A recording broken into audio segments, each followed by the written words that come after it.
Welcome back. This is part 2 of my behind the scenes video series for my Cyberspace Pirates Animatic. In this series, I walk you through my process of how I create 3D storyboards in Blender with my storyboarding add-on, ActionBoards. In part 1, I showed my process for scene blocking, demonstrating how to use ActionBoards camera rig and scene creation features to quickly block out shots. If you are just joining the video series now, the link to part 1 is in the description. In this video, I'll be showing you how I approach thumbnailing my storyboards with Grease Pencil and Blender. So here I have my completed thumbnail file open. As you can see, I tend to work extremely loose when thumbnailing action scenes. What I'm looking for is to make sure that all the movement is working and that the shots are flowing well into each other.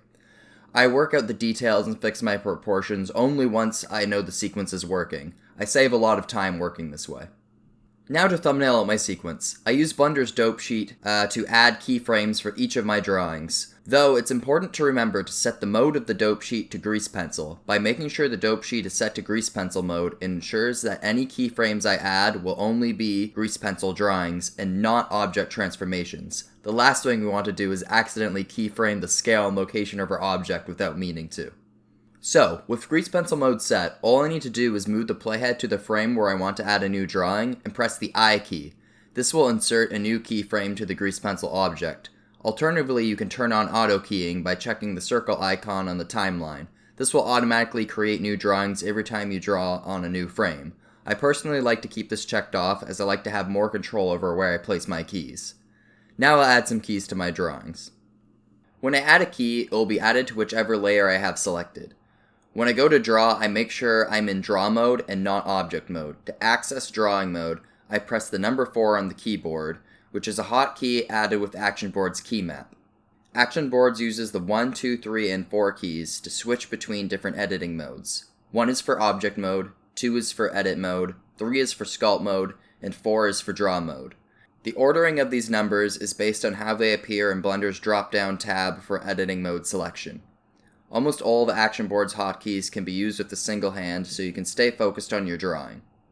Now that you understand changing editing modes, let's talk about Grease Pencil layers. Layers in your Grease Pencil object work like layers in Photoshop. You can hide layers you don't want to see and turn them back on when you do need them. When you add a new keyframe to a drawing, it will be placed on your active layer. You can add keyframes to multiple layers at once by unlocking additional layers from your dope sheet. If you prefer a more traditional approach to thumbnailing, ActionBoards also offers a dedicated thumbnailing scene. It can be accessed either by pressing Alt-Enter on your keyboard, or with the Go to Thumbnails button located at the bottom of the Scene Tools menu. Here you can see a grid of panels for you to draw in. You can scrub through the timeline to change your active panel, or flip through the panels with the up and down arrow keys on your keyboard. This workspace is great for sketching out your ideas quickly and viewing how they look in sequence with each other. When in edit mode, I can select the lines from one drawing and paste them anywhere in this grid. I do this with ActionBoards' special copy and paste option. To do this, I simply select the lines I want to copy and press Alt-C instead of Control-C. Again, Alt-C. Then move the timeline to the panel I want to paste and press Alt-V to paste the lines. An easy way to remember the hotkey is that Alt is short for alternative, as this is an alternative way to copy and paste. If you have a drawing in your thumbnail view that you would like to use in an actual shot in your storyboard, you can. By alt-copying your lines from the thumbnail scene, you can jump back into your storyboard and alt-paste them.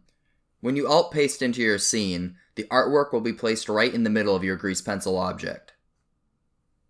To get back to one of your storyboarding scenes from the thumbnail scene, just press Enter twice, once to get back to the editorial, and a second time to enter the visible scene.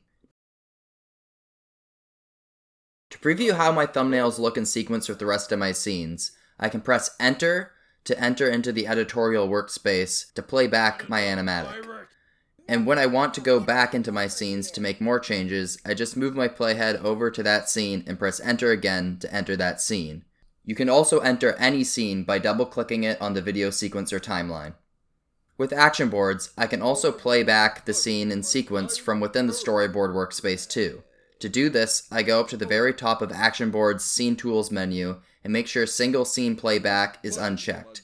When Single Scene Playback is disabled, playback will continue into the next scene instead of looping. Playing back the animatic from within the storyboard workspace is often faster than playback in the editorial workspace, resulting in more accurate frame rates. Well, this is all the time I have for this part of the video. Stay tuned for part 3, where I will show you how I work with audio to time out my storyboards and add text notations to my animatics, as well as how I clean up my grease pencil drawings. Till next time, see ya!